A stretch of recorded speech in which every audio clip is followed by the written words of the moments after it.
On this show, we've covered a lot of the American USAID follies, but it turns out that Britain, we've got just as many follies. We've seen a lot of woke culture. What was less known about are the institutions and funding that keeps these ideas in play. What are the most ridiculous things you discovered?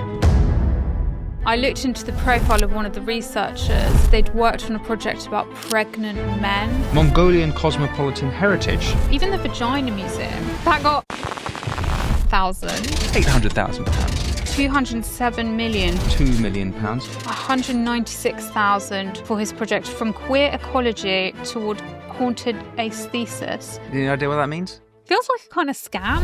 Why do we need to research that? How much did they spend on that? Over. So angry about that. It's just.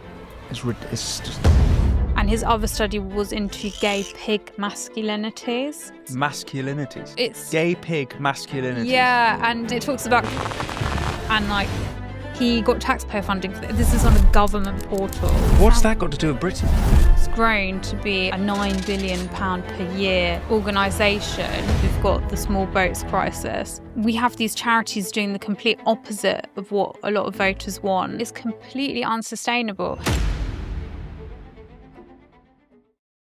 Before you hear from Charlotte Gill, I ask if you want to support this show. All you have to do is press subscribe. If you do that, I can have more phenomenal guests like Charlotte exploring the issues you want to hear about that the mainstream media won't touch. And if you head over to winstonmarshall.co.uk, you will enjoy ad-free viewing and listening. But without further ado, Charlotte Gill. Well, Charlotte Gill, thank you so much for coming to speak with me. On this show, we've covered a lot of the American USAID follies as exposed by Doge. Most famous, I think, will be the example of $20 million sent to fund Sesame Street in Iraq. There was $4 million for a trans empowerment in Pakistan. But it turns out that in Britain, we've got just as many follies. And this is a country that I've been told was supposed to be under austerity under the Tories. A lot of this happened under the Tories. And you have exposed the seemingly endless woke waste, as you've called it, of the British government. And that's what I was hoping to get into with you today. So thank you for coming on. And having me. Perhaps we can, there's some pretty funny, it's funny. It would be funny if it wasn't our money and being wasted. But perhaps you can tell me and listeners the project of woke waste and what you're doing. Sure. So a lot of people know about woke and things we don't like. Lots of people don't like the idea that trans women are women. You know, we've seen a lot of woke culture. But I think what was less known about are the institutions and funding, crucially, that keeps these ideas in place. That's why they're so hard to get rid of. That's why they can't be defeated by the battle of ideas.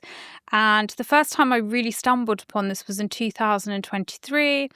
I just started working in news journalism, writing about it, and I was looking at some research into non-binary studies at universities, and I was digging around and I looked into the profile of one of the researchers, and they'd worked on a project about pregnant men, and I saw a number next to the page and it said £500,000. And I now know that it was even more than that. It was actually close to 700,000, the amount spent on this pregnant man project. And I saw underneath it said ESRC. And I thought, what's that? What's this money about? And that stands for, I now know, a few Google searches later, it's the Economic and Social Research Council. It's taxpayer-funded, and it comes down from central government. Basically comes down a nice little umbrella, subsidiaries into the pregnant man study. And that was really the beginning of woke waste. That was a huge rabbit hole. And it began with me, the place I was when I found this pregnant man study was the website of something called the UK Research and Innovation. It gets just under 9 billion a year from the government, so taxpayer funds. And it has 9 research councils. I mean, the main thing to say is it's an umbrella organisation, and it channels all its funds down into these secondary organisations, and the money just keeps getting channeled. And they are very mixed bag. You know, you've got more serious science. And so just a caveat that I do not think the whole UKRI is completely terrible, but they have specific awful ones. The Economic Social Research Council is pretty bad. The Arts and Humanities Research Council, I'm sure we may touch on that more a bit in this podcast, but that is absolute woke galore. So when I was on the UKRI website, I just came across an absolute treasure trove of, I couldn't believe what I was seeing. And I knew, you know, I had no idea, and I knew voters had no idea. So I just began putting these onto Twitter, and it started to really build the traction. Everyone was in disbelief, saying, "What the hell?" You know. Yes. And it's kept me going ever since. You know, it's been good Substack content, to put it be honest. You know, because no one's covered it, and it's something that really needs to be covered. Quite. So that was the foundations of woke waste, and it's mammoth. I haven't stopped since, essentially. So just before we dig into some of the absurdities that you've uncovered, you've got this umbrella organisation, UKRI. They're getting their money directly from central government. Do we know how it's allocated by central government? Do they quite literally say this is for UKRI? Yeah, it's the Department for Science, Innovation and Technology. Okay.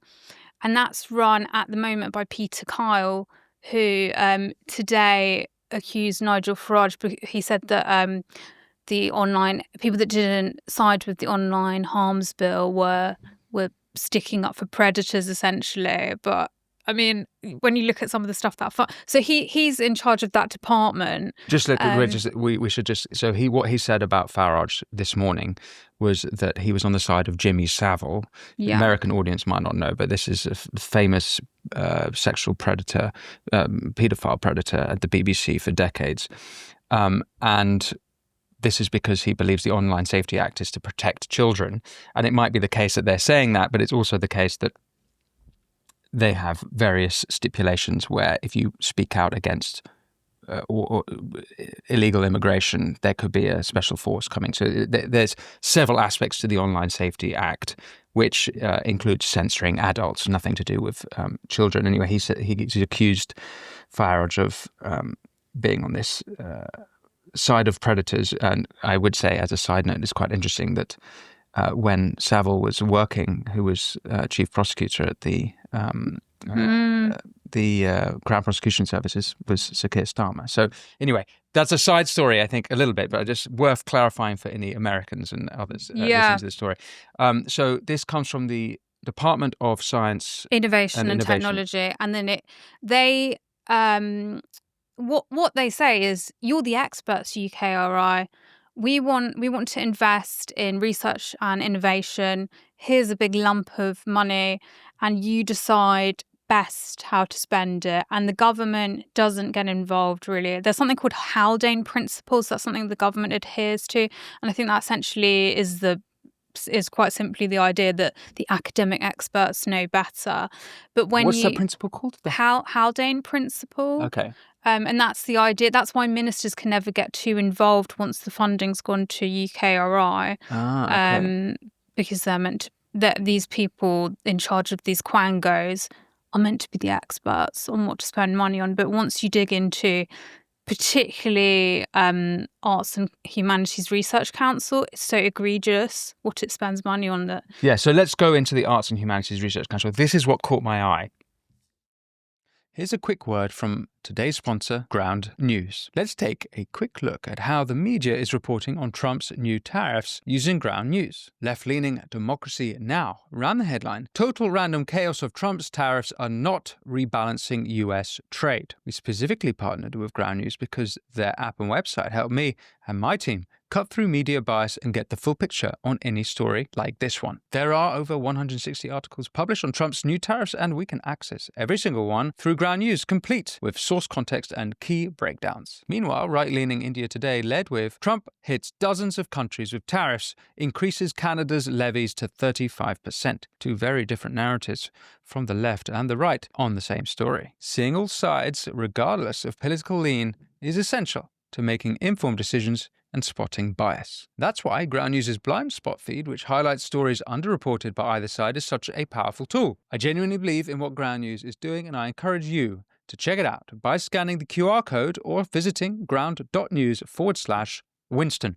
If you subscribe through my link, you'll get 40% off unlimited access. Ground News is subscriber funded. So, by supporting my sponsors, you are also supporting this show.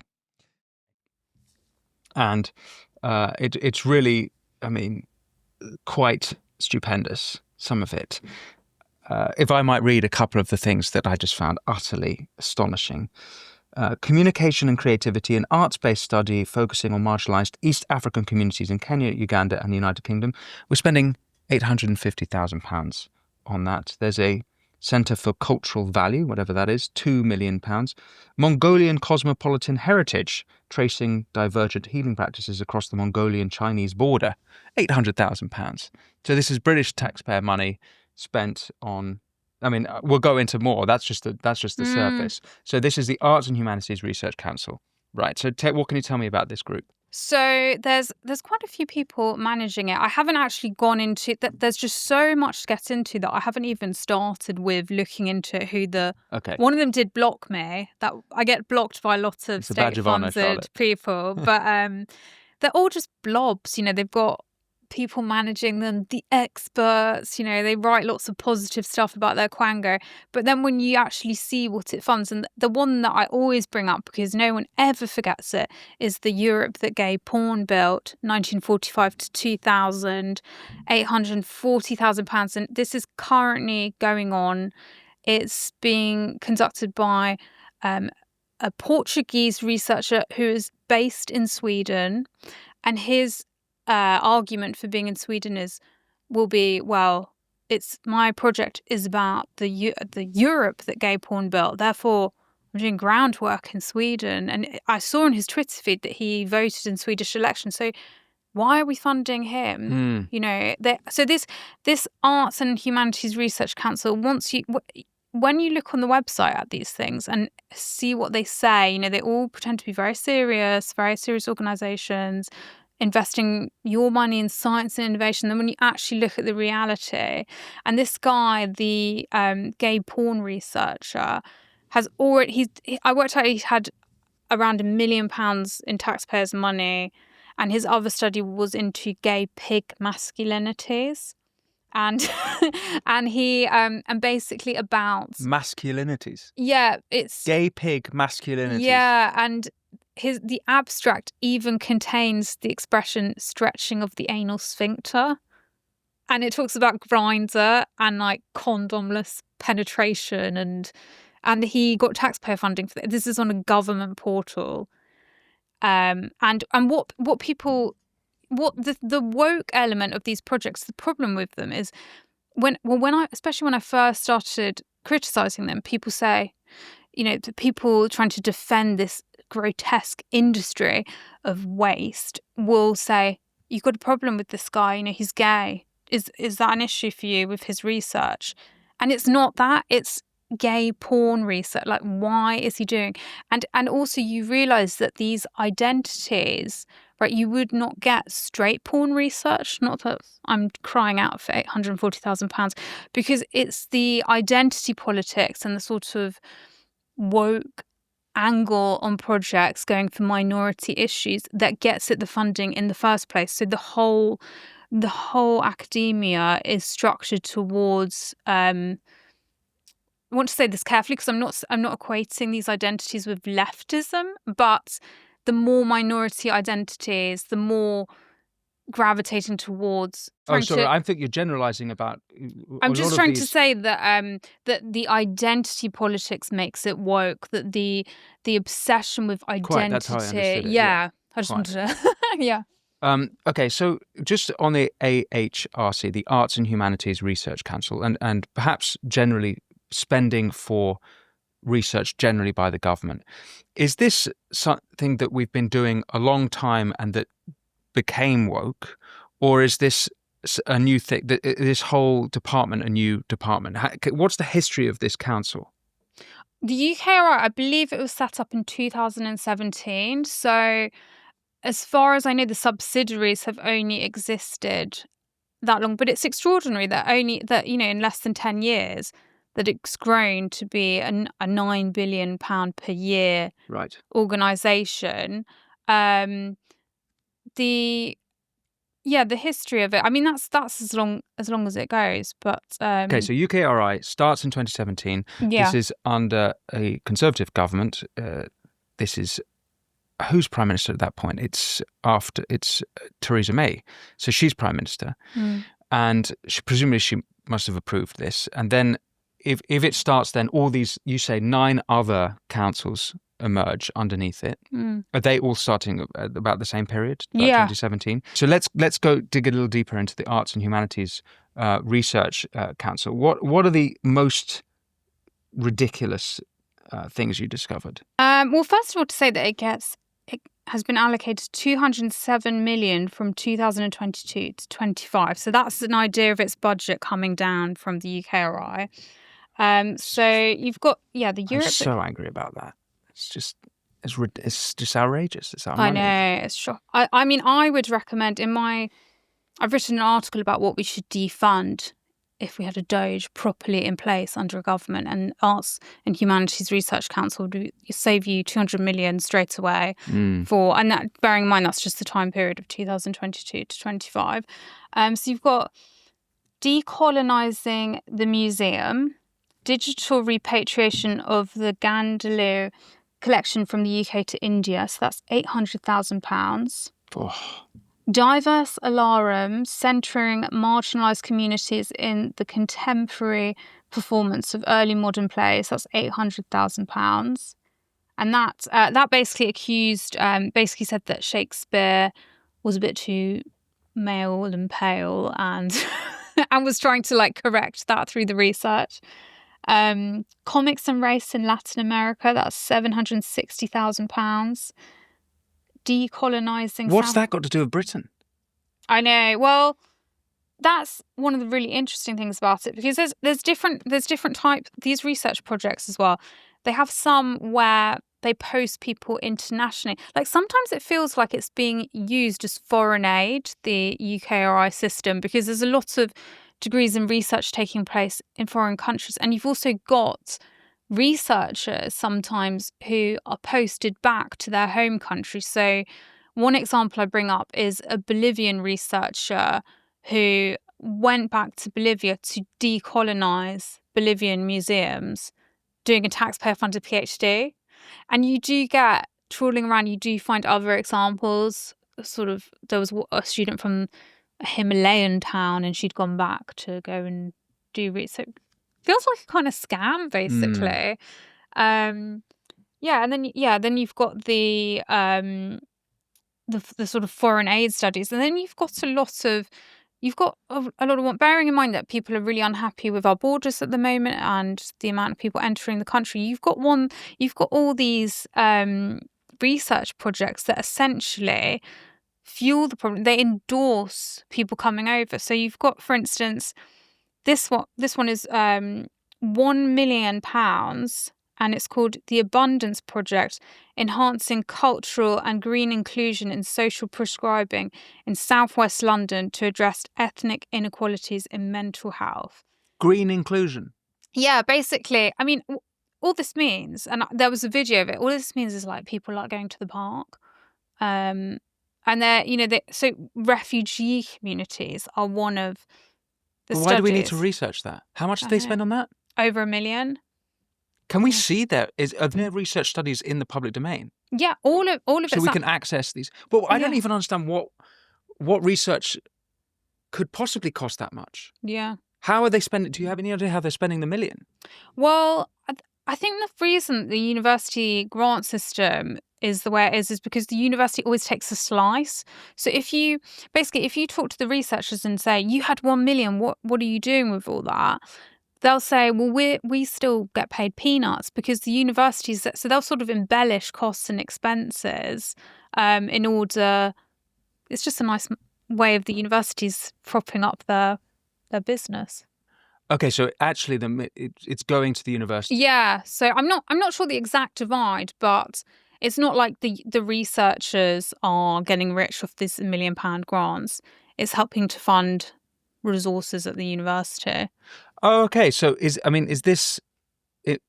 So the AHRC is actually. Is it? Are they explicit that they're trying to keep universities funded? Presumably, all of these are done at universities then.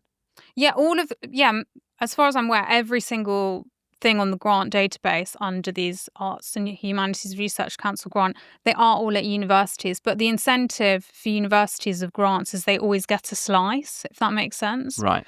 And the whole grant system, there's that sometimes it's better, instead of hiring staff full time, like long-term staff, it's better to just have lots of grants with the researchers as a funding model, because the university will always get a slice from the government. Do you know which universities are taking out these studies? All of them, like pretty much all of them. But I mean, in terms of the Arts and Humanities Research Council, it would be more universities that have an arts, every university that has an arts syllabus, basically. But you might find more of a spread of Arts and Humanities Research Council in, say, like University of the Arts by product of the fact that it's an arts funding stream. Okay. So we don't know whether or not this was done intentionally to try and get more money to the universities. It was, they needed this. What came first, the wanting to fund the universities or wanting to have these studies? I don't know. I mean, I don't think there's any kind of conspiracy behind it or anything, but I just think not necessarily conspiracy. I'm trying to understand the motive and the way of thinking. I mean, in terms of the motive, I mean, they're just filled with left-wingers, basically. So they think these studies, they're also kind of brainwashed into their own research. I mean, I remember at university, I did a bit of a woke dissertation, and you do end up getting really into it. So it is.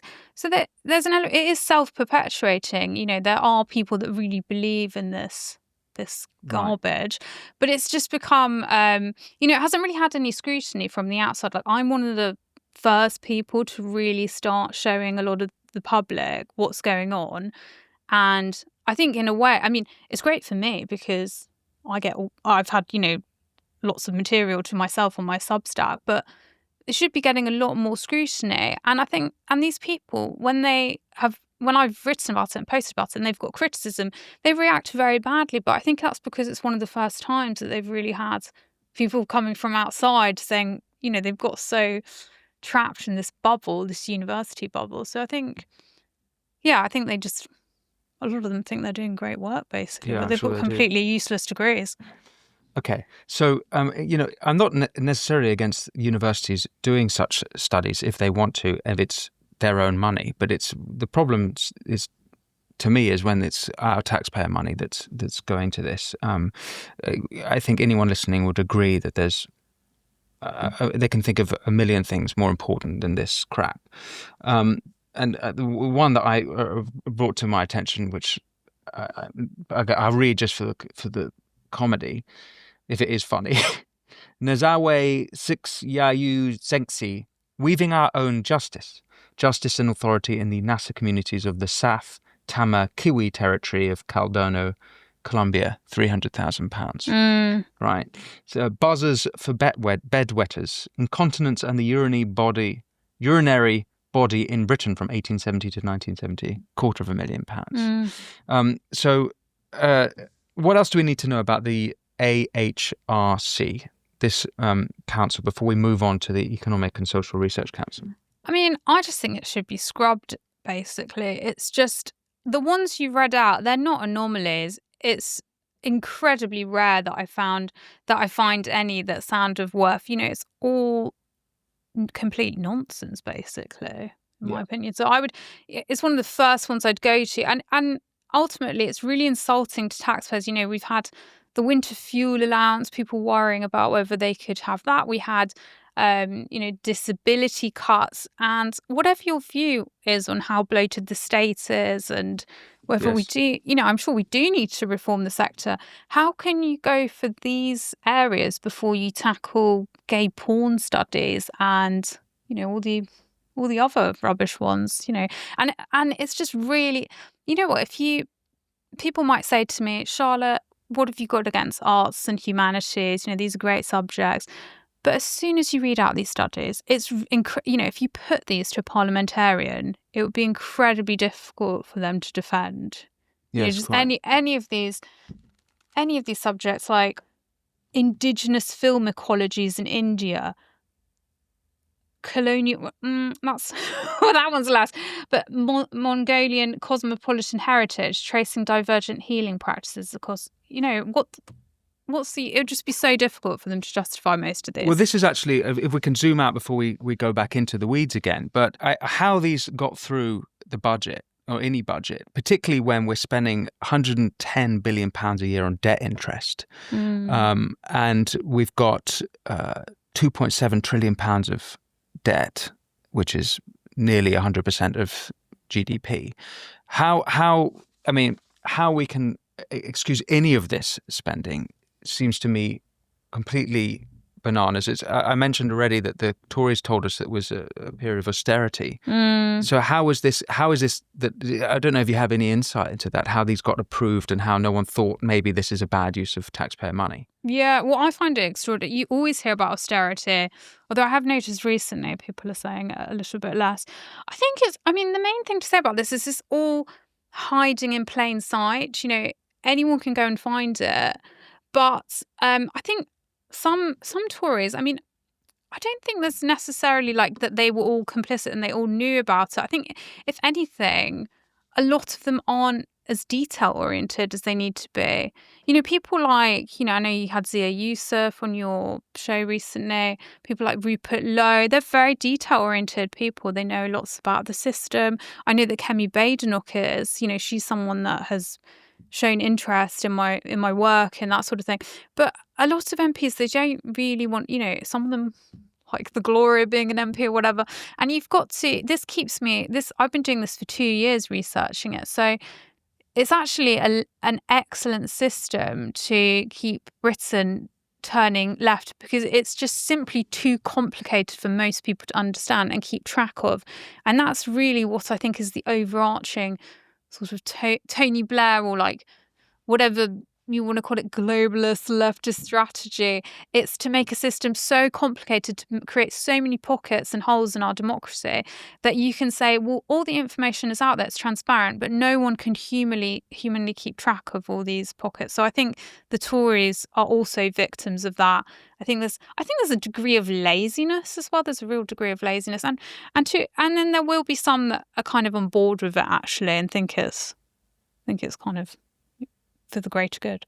Well, I think it's you now who might be toying with conspiracy, because if you say it's to keep Britain turning left, but then also, that implies that someone's intentionally wanting that.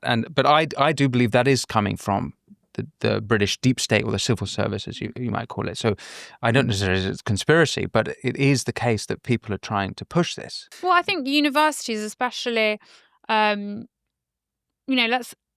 let's say there's some people really want open borders, and universities are a good way to, especially given the amount of research they're doing that's left-leaning, the more students you get into universities, the more you can bring them round to a certain mindset, the sort of Tony Blair worldview of life, whatever he's up to. But so I would say, and the whole system, charities are being used for different causes. And I don't necessarily, I'm not saying there's one, I think there are lots of blobs with different things that they're lobbying for at the moment. There's like a sort of green blob, open border blob. Yes, but they're all part of the same worldview, which is a sort of progressive globalist worldview. Yeah, perhaps overlapping. Yeah. Overlapping. Yeah. Yeah. But there are different lobby groups, and they overlap. There's some lobby groups that want like Leveson too, they want press reform, and they can overlap sometimes with groups that are very pro-EU. So before we go into some of these, you mentioned Charities there, and I wanted to ask you about Hope Not Hate and these other groups that you've done some very interesting research on.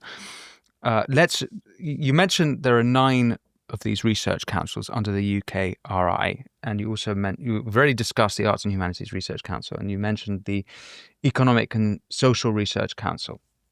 I had a little look at one of these before you came in, and it's a London School of Economics research about taxing the super rich. Mm. And the first sentence for me shows how ideological this is.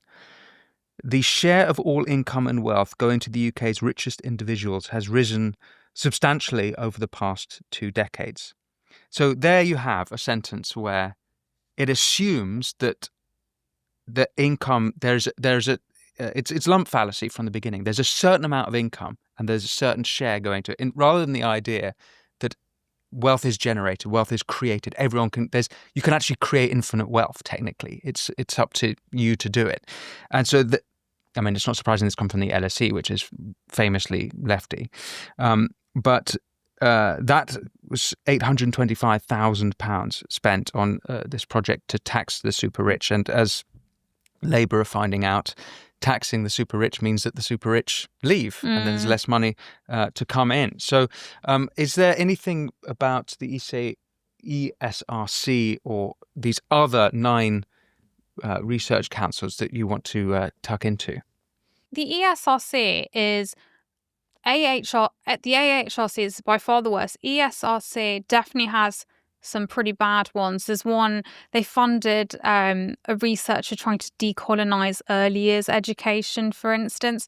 It's not as egregious, but it needs a good tidy up. But this mindset, it really frustrates I get a lot of messages from academics and people inside the sector, because there is just the left-leaning bias is the default. And, this also happens in the arts more generally. I'm sure, as a rock star, you'll know all about this. But it's just rife. It's a discrimination, and it's not discrimination in the way people normally know it, but it's just making funding really difficult, and it's just helping to endorse a leftist worldview. Yes, yeah. So tell me about the charities and this sort of. We're now into the NGO world, because this is a big part of the mind map that you've created, right? Yeah. Well, charities I found really interesting because in hindsight, I feel spectacularly naive about charities. I thought no one, we don't pay tax towards charities. So when I started finding evidence that we do pay tax towards them, I was really intrigued. And it's absolutely huge amounts. I've got examples here. Some of the things registered as charities are, say, the British Academy and the British Council. And these are other quangos. And the British Academy gets from 2019 to 23, it gets 274 million. And this is, so bearing in mind, we've just covered the Arts and Humanities Research Council, 200 million from 222 to 25.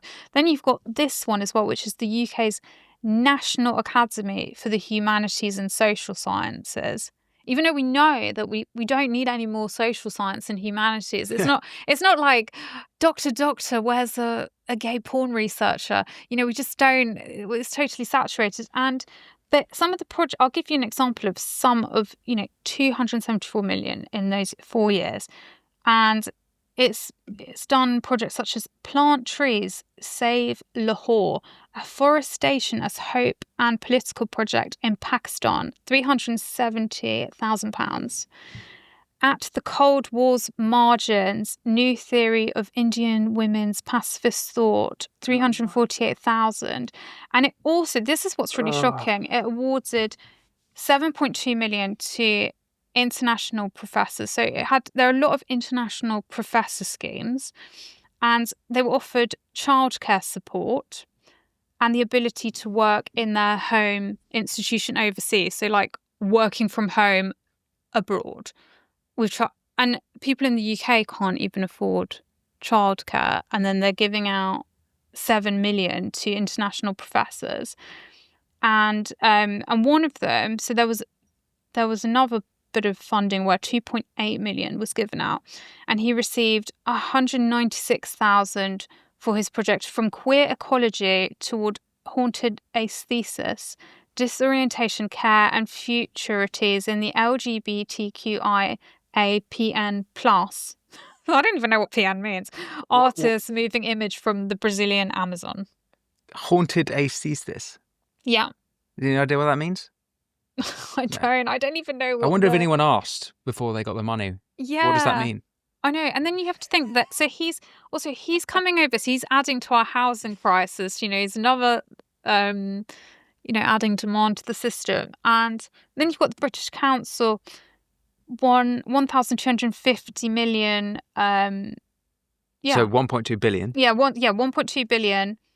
And it spends it on the Accra Indie Film Fest in Ghana, a climate connection newsletter, and Pakistan's first ever boiler room podcast. So these are registered charities, and this, what they'll say is, this is soft power. This builds Britain on the world. But so that's one type of charity. But and is that 1.2 billion pounds annually, or total? So that is, I think that's across 2020 to 24. So it's 4 years. Yeah. 5 years. It's awful. And then you've got you've got basically charities that are left-wing pressure groups, and you do not have this on the right. People often come for the Taxpayers Alliance, all those groups. They do not get charity funding, or taxpayer funding. But then you look at ones, they have really, when you go on their website, they have quite left-wing ideas. Even the Vagina Museum, that's a charity. That got 111,000. The Vagina Museum. Yeah, from 2020 to 22. It got 111,000 taxpayer money. Yeah, taxpayer funding. The vagina. I mean, I love vagina as much as the next man, but I don't want taxpayer money going towards. Well, the irony do we need a museum? I don't know. Do you know, I've actually been to the Vagina Museum.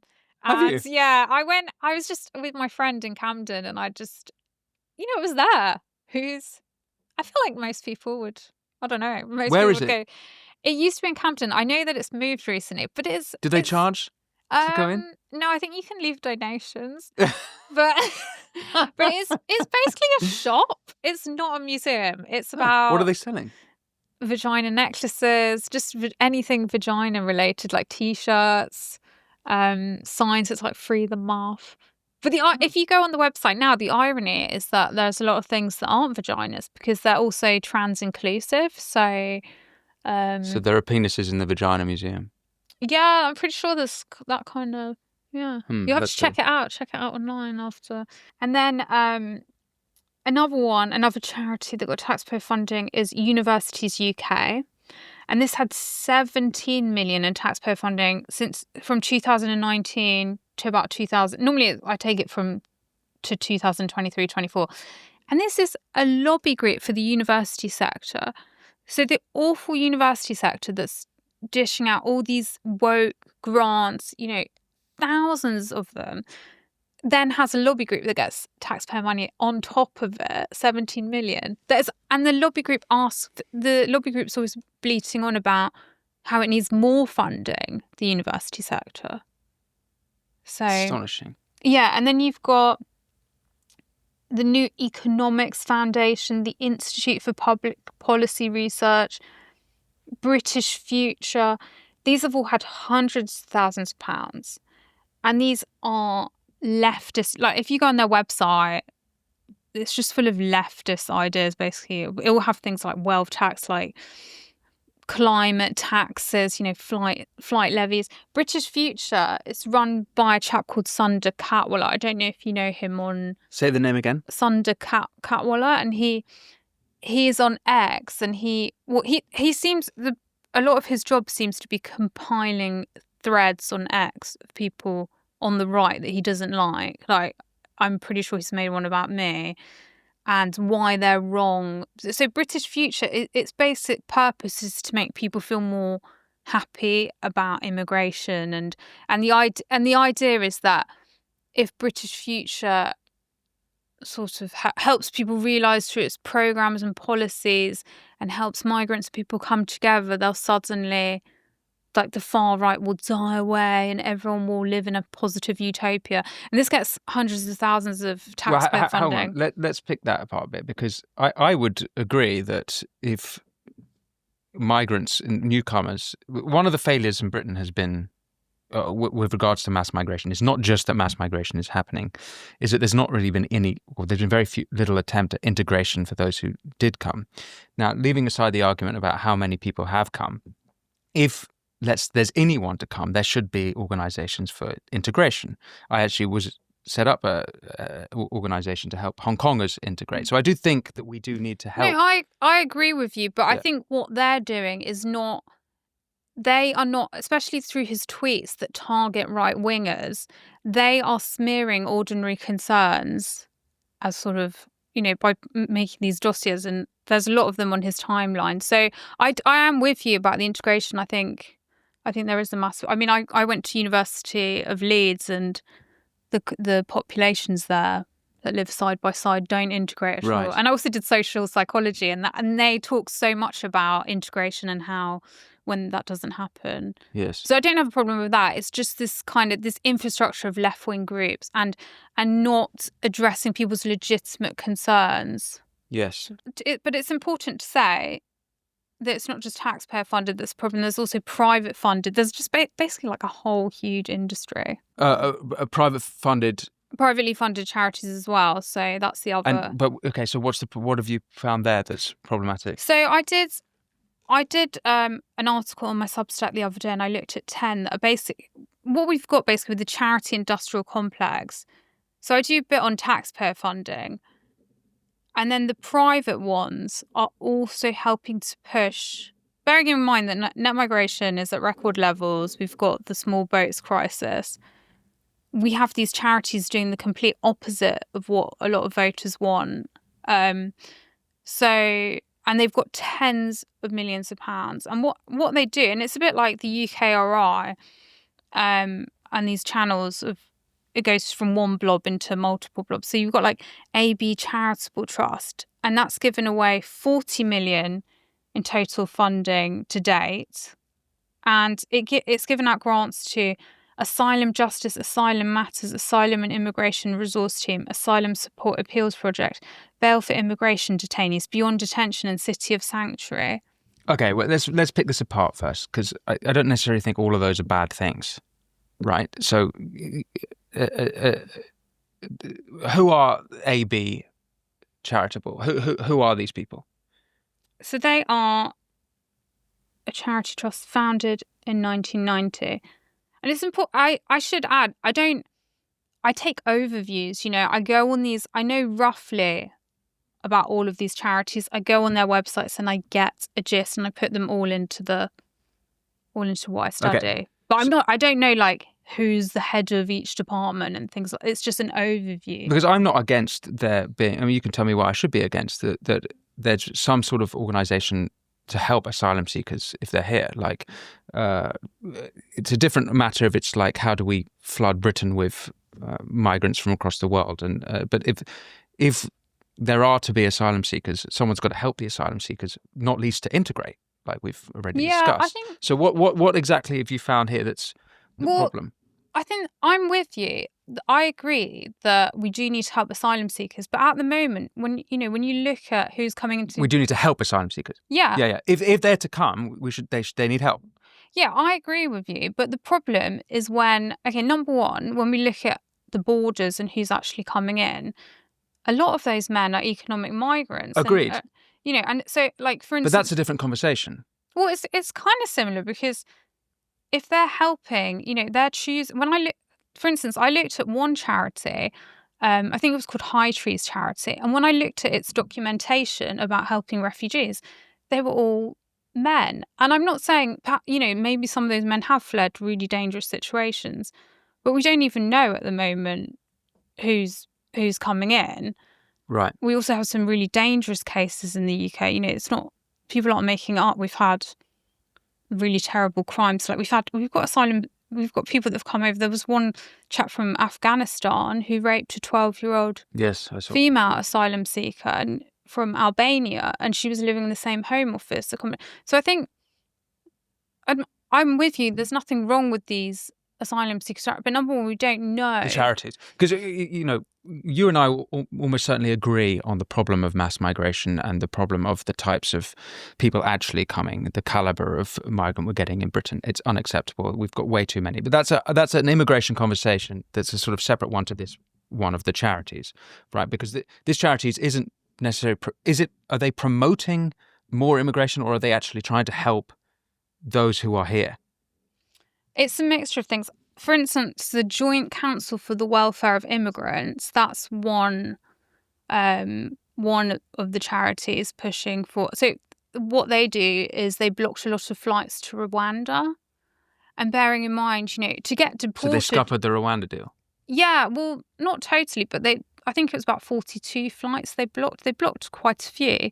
And bearing in mind how difficult it is to deport people... And when you think about what kind of crimes or what someone might have done to have been deported, then it's not really, it's not good. And the Joint Council for the Welfare of Immigrants, they're not taxpayer funded, but they get money from the Paul Hamlyn Foundation, which has had taxpayer funding. So you do get the mingling of, because what they can say is, well, not direct, there's no direct taxpayer funding, but if Paul Hamlyn Foundation got 1.4 million from taxpayers between about 2020 to 23. Okay. And if it's then funding, it also funds Hope Not Hate. And if it's funding... Paul Hamlyn Foundation does. Yeah, and if it's funding the Joint Council for the Welfare of Immigrants, then you might, it's got a link to taxpayer funding, basically. And also my second point would be, again, with you, that we do need to help genuine asylum seekers, and I always believe we should take our fair share. I think that's actually one of the tragedies of the current system, that genuine people, like genuine refugees, are not going to get through as easily because there's so many males coming through. But it's also to do with the number. I mean, there are just thousands of these organisations, and the funding gets it's very self-perpetuating, and you feel like they're actually creating the Paul Hamlyn Foundation doesn't beat around the bush. Like, it explicitly says, we envision a world in which everyone is free to move and no one is forced to move. So they're proper open border, and they get taxpayer funding, yeah, and they give it to Hope Not Hate and all sorts. And they're and one of the organisations, City of Sanctuary, I would say this is, you can argue private funds, they can do whatever they want with it, they can put it into these asylum charities, but City of Sanctuary is a US import. It sounds like the sanctuary cities we've heard from. Yeah, the Democrats. Yeah, in the States they've had the sanctuary cities, and perhaps you might know better, but I've heard like it's been a disaster there. And what can you explain to me what the British version is? Yeah, so we have a charity called City of Sanctuary, and it's got an American funder called Unbound Philanthropy, and they also fund Hope Not Hate. And the charity, its job is basically to push for UK councils. There are council schools and also universities of sanctuaries, and it's to sort of push them to be cities of sanctuary. Now, the counter argument to this might be, well, Charlotte, they're just being welcoming, they're helping asylum seekers, and councils signed up to it are promoting, positive integration. But this is just my opinion, that it's an open border vision. They're trying to normalise. There was a school where they were writing a Valentine's letter to asylum seekers, again, who are, I believe, from the pictures, are mostly male economic migrants and not necessarily always safe people. And it's being done. It's another thing that's hiding in plain sight. Like, most taxpayers have no idea. Wales spent 55 million signing up to being a nation of sanctuary. What do they spend it on? I don't know. There's a fantastic account called Doge Wales, but it's normally like welcoming, initiatives welcoming people, putting things on for them. 55 million. I mean, it's a huge budget, but a lot of councils have done smaller versions of this. Like Islington Council was giving out council housing as part of it. Islington were giving out council housing to who? To asylum seekers. Huh. Wow. Again, the counter argument is, well, maybe they really needed it, but for me, it's to do with the extent. It's to do with the numbers. It's got to the point where we're housing we're spending billions per year on the taxpayer funding accommodation, and then you had two deputy mayors under Sadiq Khan who were in a photo shoot for Islington Council holding a bag saying City of Sanctuaries to the charity. So they were signed up to this charity scheme. And the charity has an audit that you can do in order to prove that you're signed up to the sanctuary scheme. And they'll say, well, it's transparent, everyone knows about it, but hardly anyone knows that this is taking place. Why is it so bad that charities, whether they're state-funded or privately funded, are spending money on welcoming refugees?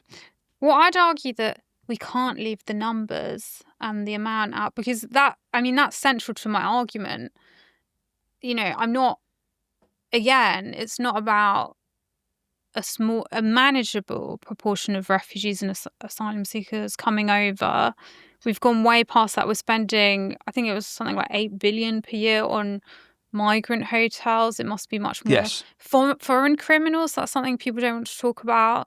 The last percentage of prison, we've got a prison crisis with spaces filling up.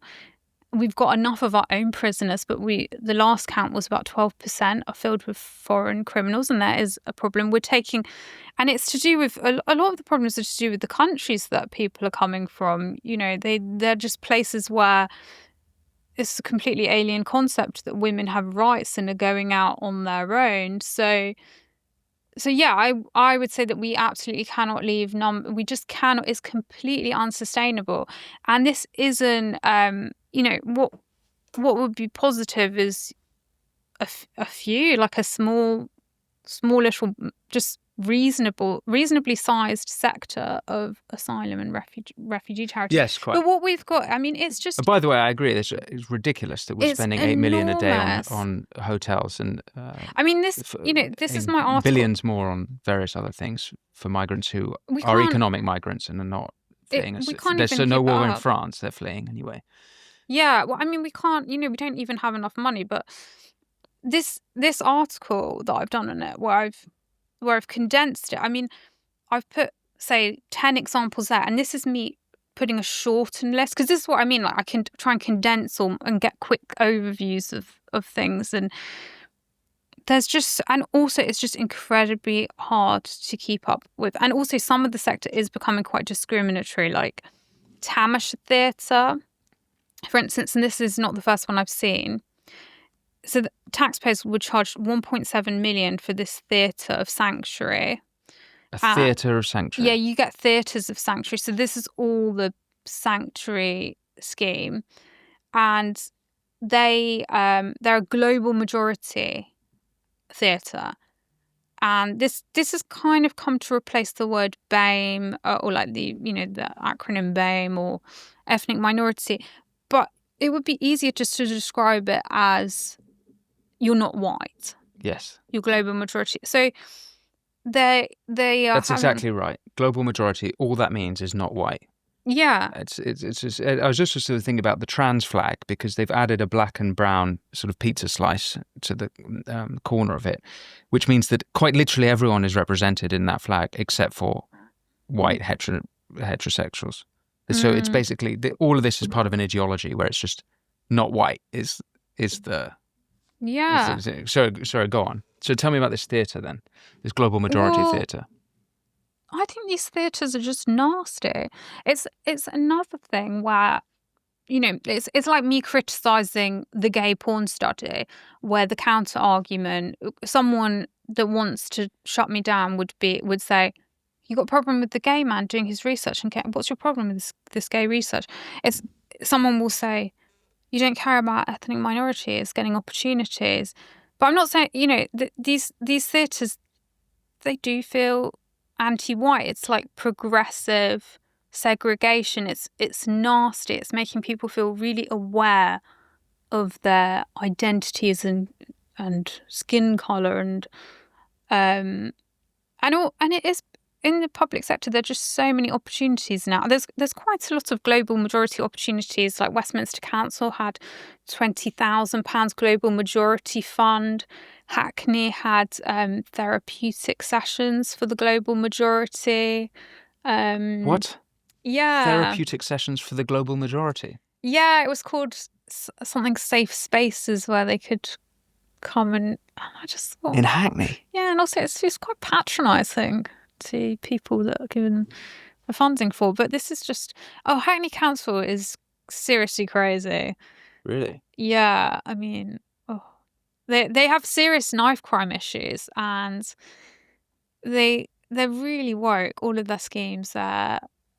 Yeah, Lambeth and Hackney are also pipelines for all four people going into central government. Oh, really? Like, the councils themselves? Yeah. Okay. Like Morgan McSweeney, who's Keir Starmer's chief of staff, worked at Lambeth. Okay. So you've mentioned a couple of times Hope Not Hate. Yeah. Not everyone will be familiar with who they are, but you've done some investigating into them. What can you tell me about them that you've uncovered? Maybe you can give a little overview of who they are. I mean, I think they're the most odious group in the country, but you can perhaps give a more balanced, less... well, give me the Charlotte Gill overview of Hope Not Hate. Hope Not Hate. They would say they're an anti-fascist organisation. They have had taxpayer funding. They got given about £140,000 2019 to 20 when Boris Johnson was PM. The way I've looked, as far as I've seen into Hope Not Hate, astonishing is that they're taxpayer funded, but they themselves appear to be far left. And it's still astonishing to me that the newsagents who claim or sort of wear this veneer of being centrist and reasonable still cite Hope Not Hate without realising how extreme this group are. Do you think that's a fair analysis? Yeah, well, the newsagents, I don't like Global, which produces the newsagents, because I think it's used for a lot of left-wing propaganda. But leaving that aside, Hope Not Hate, they really get away with a lot. And the way they do that is to do with their organisational structure. They are registered as a charity and a private limited partnership. Or is that, yeah. And the private wing funds Hope Not Hate charitable wing. So they're able to get around the fact, being quite rude about people. They can be like, oh, that was the private wing and so forth. But it's just extraordinary that Boris Johnson was Prime Minister when they got funding, because they were lobbying against Susan Hall, the Conservative candidate for Mayor of London. What were they doing to lobby against her? They were giving out a lot of leaflets, things saying that she was racist, like really unpleasant propaganda. Yeah, and they just do hit campaigns. They put together these dossiers, and they also get away with things that other people wouldn't. Like Nick Lowe's around the time. Nick Lowe's the main character behind he's the director, and he's sort of an agitator, because he, around the time of the riots last year after Southport, the sort of immediate ones, he went around, he being very inflammatory, going around, and he made up that a Muslim woman was attacked with acid, and I didn't see him get done for misinformation or arrested, and these were inflammatory. I would, perhaps they were designed to agitate people, get people out of their houses so they could be arrested for crimes. But I think it's one good thing is people have got so sick of them, especially now they know that they've got taxpayer funding. But also, I mean, like like I say, with the charity sector, I am really interested in who the private funders, because there's so much cross-pollination. So the more you dig into the private funders, the more you understand how this blob is all being glued together with the same groups and funding. And yeah, just to reiterate, unbound philanthropy funds Hope Not Hate. Unbanned. Unbound Philanthropy, that's a US organization. So that's the same one that funds City of Sanctuary charity. And it raises the question, what's this US funder doing promoting this group? It's obviously about, I would say that it's about promoting more immigration and keep, making that happen. And then the other one is Paul Hamlyn Foundation. They gave last count, about £585,000 to Hope Not Hate charitable trust. Yeah. I find Paul Hamlyn in a lot of charities, and so it's really. Can you tell me more about him? Well, he's dead now. He died about 20 years ago. I think he was a German Jew. I think he moved over before the Nazis unleashed their horrors, and then he was a philanthropist after he sold books, I think, and became very successful. Then with all his wealth set up a philanthropic organization. It's interesting, the Paul Hamlyn Foundation, because obviously his politics are being interpreted today, and I see this a lot in terms of. Another area I sometimes look into is Quakers, because Quaker foundations have huge amounts of money, and they've been set up by people like the Roundtrees, who were responsible for confectionery, and the Cadbury family, the chocolate. These people were in that period of time, in the 19th century, or for Paul Hamlyn, early 20th century.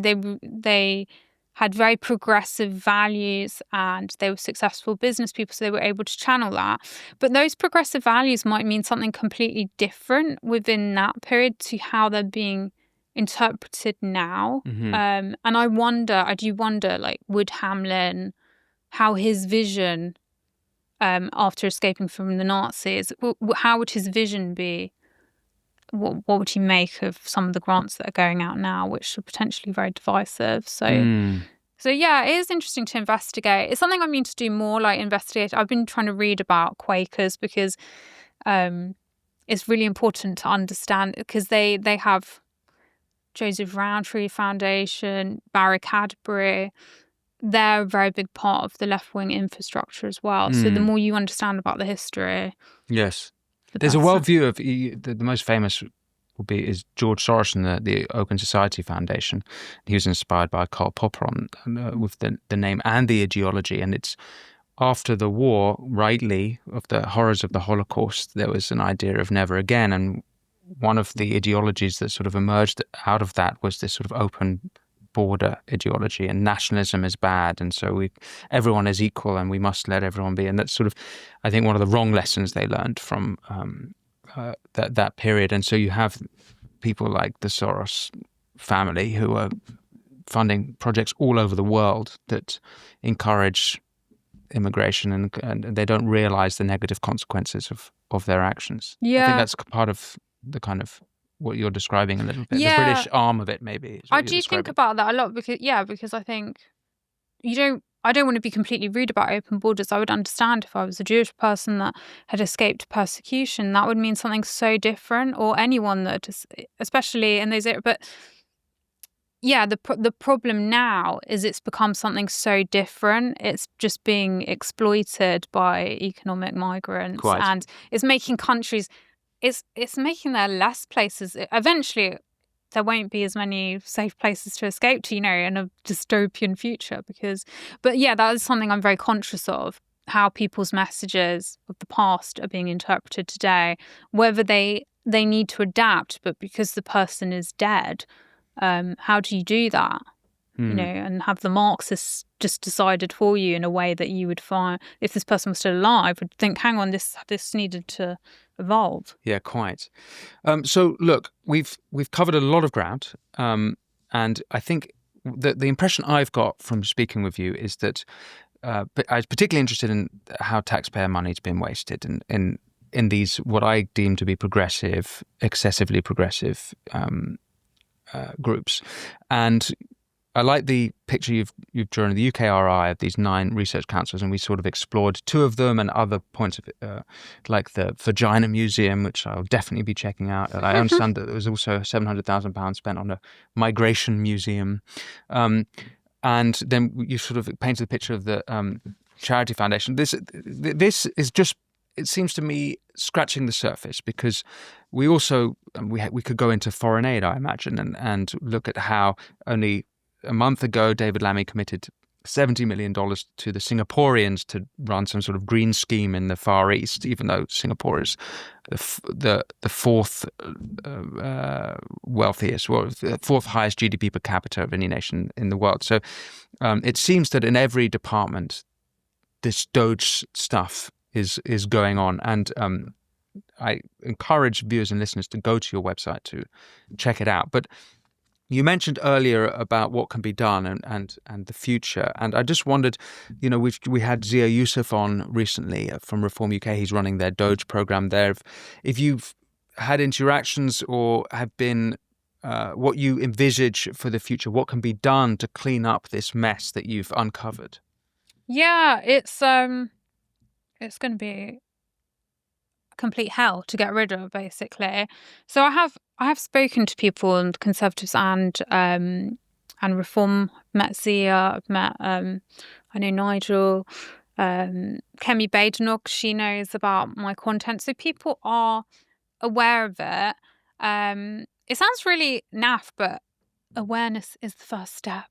And luckily, amazingly for me, because when I wrote about this, it was getting traction, but the thing that really helped was Doge in America. And suddenly it just went, everyone wanted to know, because it just raised the issue. So the salience now, already, it's actually incredible that people now, they've gone, in 2 years, they've gone from thinking austerity or not having really any idea this exists, to knowing that we need to gut it out. I think the main thing we're going to really need is lawyers, because all of this is so entrenched. There are even cases like, the awful band Kneecap actually sued the government because Kemi Badenoch took away their funding. So there's something within government that means that people can sue when you remove tax. So there's going to have to be a lot of lawyers. I've got suggestions on my website of what we can cut. I think that would actually be really easy. We need small print MPs. We need less egos. We need real geeky people. And I think this whole area, I was really impressed with Zia Youssef on your podcast. He's not to say he's assembling a really brainy team, of volunteers, and volunteers are often I've got volunteers I work with, and they're often the best people because their heart's completely in it, and they just have such fantastic skill sets normally. So I think it's just, it's going to be about less egos and more people. Yes, that are really into detail. Zia seems to be that the most of the work he's doing, and this is what emerged from our conversation when he was on the show, was that it's specifically what's going on at the council level, and the councils that are run by Reform. So that's where he has the most visibility. And he was talking about how Kent Council was spending money on taking immigrants to the circus, amongst other things. Now, given that you mentioned America and American Doge, I'll put at you the same criticism that they're getting over there, that actually, even though this amounts to hundreds of millions, and over years, billions, it is still very small compared to the amount of debt that we have and the amount of government expenditure we have per year. So if we're spending, I don't know if you put a number on it, but let's say we're spending in the hundreds of millions a year on these things. Do you think that's about reasonable? I think eventually it'll go to billions. The amount annually. Yeah, I think especially if you start including like. Well, you had 8.8 billion, didn't you? Was that annually? Yeah. Okay, so sorry, I'm way off there. So okay, but even if you took the 8.8 billion, we're saying we're tens of billions. That's still a small fraction of what the government budget is, and so I guess I'm sort of opening this out. But can it really make a big difference to Britain by doing this cleanup? Yeah, I think so in lots of ways. I mean, I always say at Woke Waste as well, every penny counts. Because I think that there is actually a bit of, not to sound like I'm having a go, but I think there is, when I focus on little things like 20,000 grant here and there, people are like, oh, that's nothing. But then there's so many things that are nothing, and then it all starts to add up. But also the whole system that it's locking in is one that's making us less economically productive. If we're giving hundreds of millions to the arts and humanities, where there's no demand for, I love art. You're an arty chap. I love, you're musical. I love the arts as well. But we do not need to give away this amount of money. And that's creating a productivity problem, because then we don't have the right skills. So over time, that creates a drag. Then when we give out all these grants to people, especially people moving over here, then that brings up the cost of housing, and then that makes people poor in different ways. So this whole system is just encouraging an economy that isn't productive and is ultimately a drain. It's like a massive unemployment scheme. Someone once said that it's like an employment scheme for people with blue hair. It's like a big. It's kind of a middle class benefit system. People with completely useless skills. And I honestly, if this ever got, if we had a Donald Trump of the UK who was just like afuera, like Javier Milei, I don't know what the hell these people would do for jobs. Yes, people investigating professors of trans men studies. They will work in shops. They don't have any. I mean, there's nothing. That sounds really snobby, but like they're not proper professors, and we've just got masses of this problem. So we need to gut out the infrastructure. We need to focus on skills needed, like people working in shops, and all these jobs, all these jobs that people have actually been snobby about, because they're better paid. But anyway. Yes. Going on a rant, but I think it could have. I mean, I would just dream of the day that it was all torn out. Yes, which it sounds like you should be part of that operation. Charlotte, is there anything I've missed, do you think, or anything you'd like to bring attention to? I don't think so. Okay. Well, I encourage listeners to go over to your Substack, Woke Waste. Is there anything else you'd like to bring their attention to? My Woke Waste. It's different sections. It's got NGO Watch. I've called it Doge UK now, but that's Woke Waste. And I'm also working with an excellent web developer volunteer on maps. We're going to be trying to map the deep state and getting that up soon. Very important work. I will be following keenly and hope that you'll come back on to discuss further as you make your progress. Charlotte Gill, thank you so much for coming on. It's been a great pleasure. Thank you for watching the Winston Marshall Show with Charlotte Gill. Remember, if you want to support this show, all you have to do is press subscribe. And if you head over to winstonmarshall.co.uk, you'll enjoy ad-free viewing and be able to ask future guests your questions. But until next time, be well.